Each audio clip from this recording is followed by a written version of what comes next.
Welcome sa Burst 2.0 na kung saan ay mapapakinggan ninyo ang mga trending topics sa politics, issues sa showbiz. Kaya naman kung hindi pa po kayo nakaka-subscribe, i-subscribe nyo na po yan. And please, pakisama naman ang notification bell para lagi po kayong updated sa mga balitang napapanahon.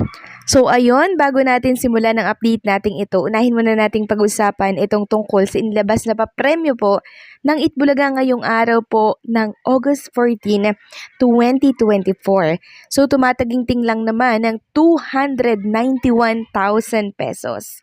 So halos 300,000 na po ang inilabas ng Itbulaga. Isang araw lang po yan ha. And alam nyo po ba, ito lang yung inilabas ng It's Showtime, 45,000 pesos. So, ayan po, Battle of the Noontime Big Prize as of Wednesday, August 14, 2024, Itbulaga versus It's Showtime. Sa Itbulaga, 291,000 pesos at sa It's Showtime naman ay 45,000 pesos. So, maraming salamat sa nagtatala po ng mga papremyo po ng mga noontime show kasi nakikita natin dito kung gaano kalaki ang inilalabas po ng ating programa araw-araw. 'Di ba? So, ganyan ba yung nalulugi? Na halos 300,000 araw-araw yung pinapamigay nilang papremyo, di lalo na pala. 'Di ba kung napakaraming sponsors ang nakukuha po ng Itbulaga, baka 500,000 isang araw lang yan, no? Samantalang pag-usapan naman natin ang tungkol dito sa naging bonding po ni Pauline Luna Soto and syempre nitong si Shara Soto, anak po ni Tito Sen. So dito po pala sila nagpunta and kasama po ata dyan si Bibi Mochi. Ayan, i-flex ko lang po sa mga screen po ninyo. So, iba talaga yung bond, iba yung samahan ng mga Soto family. Yung anak ni Tito Sen and syempre itong si asawa po ni Bossing Vic Soto, iba yung bond nila, no? Parang tunay na magkadugo. And yun ay nakaka-proud at nakakatuwa po.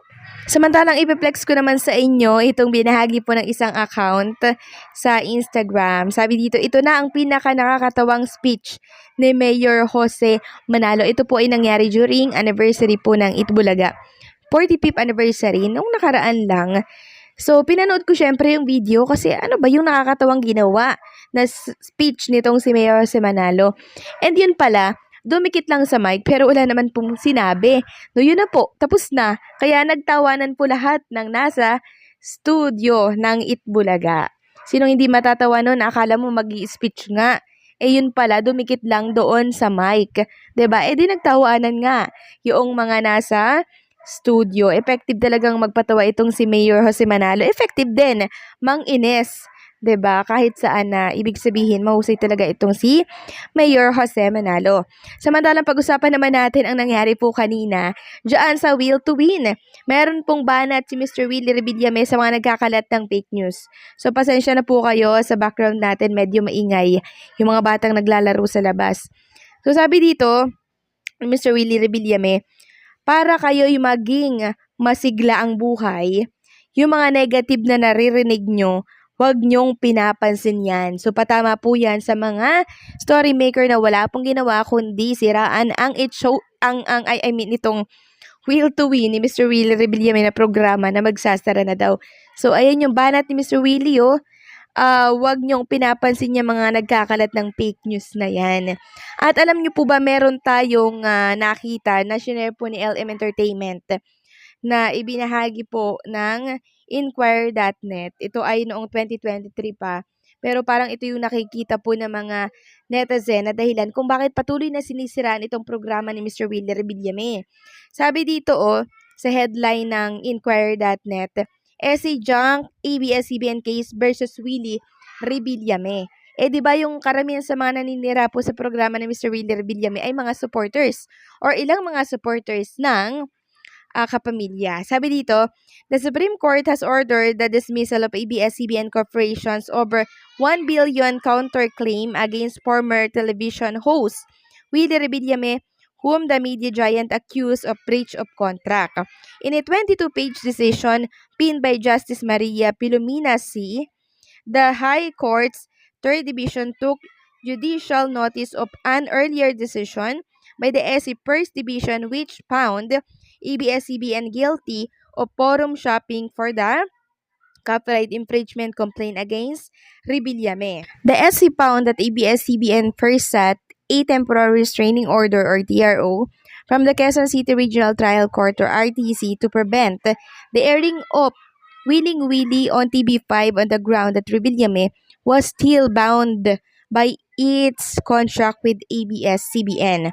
After the application for TRO was denied, ABS-CBN then went to the Marikina RTC to file a copyright infringement complaint on the similar ground of Revillame's alleged violation for their contract. This clearly shows that ABS-CBN willfully sought the same relief in two different fora, expecting a favorable result after being denied the first time.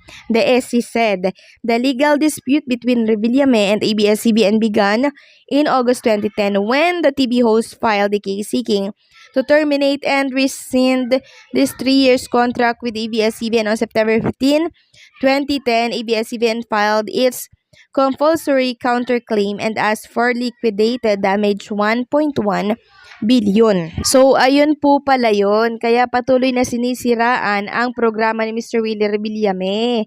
No, yun pala ang rason. Natalo pala sila nitong si Mr. Willie Revillame and ibinasura na lang. So, yun pala yun, ano, akala ko paninira lang pero meron palang rason. Kaya binibira ng sobra-sobra itong programa ni Mr. Willie Revillame. Ganun pa man, yung mga nagkakalat po ng fake news na yan tungkol sa programa ni Mr. Willie Revillame, wala naman pong katotohanan. Patuloy pa rin pong namimigay ng malalaking papremyo itong si Mr. Willie Revillame sa kanyang programa. So, ganun po talaga pag hitik na hitik ang puno sa kanyang bunga. Patuloy na tinitira, patuloy na binibira para bumagsak. Walang pinagkaiba sa Itbulaga, di ba? Na lagi daw magsasara, 'di ba? Isang taon na pong litanya nila 'yan. Hindi naman nagsasarang Itbulaga at patuloy pa nga po na inuulan ng mga advertisers at ng mga sponsors, 'di ba? Ganyan po lagi ang kanilang mga litanya. Actually, nakakasawa na nga pong ibalita na magsasara na daw ang Itbulaga kasi paulit-ulit na lang wala naman pong nangyayari. And ito ang pinagtataka ko, bakit yung mga naninira dyan at patuloy na nagba-blind item, no? Hindi nasasawa yung mga followers nila na paulit-ulit na lang yung sinasabi po ng kanilang pinagkakatiwalaang page. Di ba hindi ba sila na nag-iisip na ang ginagawa lang ng page na to ay paninira lang? 'Di ba? Lagi pong ganyan ang litanya pero ni isa walang tumama. Sa 10 sinabi po ng mga page na yan na nanira po sa Itbulaga at sa Showtime, 11 doon mali. Ibig sabihin wala pong tumama kahit isa. Kaya wag po kayong magtitiwala sa mga nagpapakalat ng fake news na yan.